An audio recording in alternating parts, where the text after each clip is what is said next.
আসলে সকালবেলা মনকে বুঝিয়ে ঘুম থেকে ওঠাটাই একটু কষ্ট, একবার উঠে পড়লে কিন্তু অতটা কষ্ট আর হয় না। তো hi, I am Koel and again welcome back to my another daily mini blog. আসলে আমি বুঝতে পারি না আমার ভোরবেলা যেই ঘুমটা পায় সেটা সারা রাত কোথায় থাকে ভগবান জানে।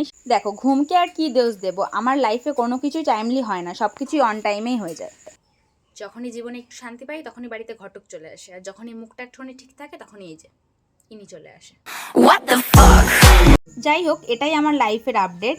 আমি এর বিষয়ে আর কিছু বলছি না। তুমি এই সুন্দর ওয়েদারটা দেখে নিজের মনটা খুশি করে নাও। কেন বলো তো, জীবনে না দুজনকে কখনো বিশ্বাস করবে না, একটা হলো মানুষ আর দ্বিতীয়টা হলো ওয়েদার, কারণ এরা যখন তখন চেঞ্জ হয়ে যায়। অবশ্য হ্যাঁ, পায়েল এই ঝড়ের ভালোই ফায়দা তুলতে পারে, নিজেদের বাড়িতে আম গাছ না থাকলেও এরোর বাড়ি থেকে ভালোই আম কুড়িয়ে আনতে পারে। ভেবেছিলাম এই তালে একটুখানি পড়াটা কামাই করতে পারবো, কিন্তু ও মা, যতটা গড় যায় ততটা তো বর্ষায় না, সেই হলো আর কি, হাওয়া দিয়ে সব কেটে গেল। তো চলো এবার আর কি করার, আমি যাই পড়তে। তোমাদের সঙ্গে দেখা হচ্ছে খুব শীঘ্রই নতুন কোনো ভ্লগে।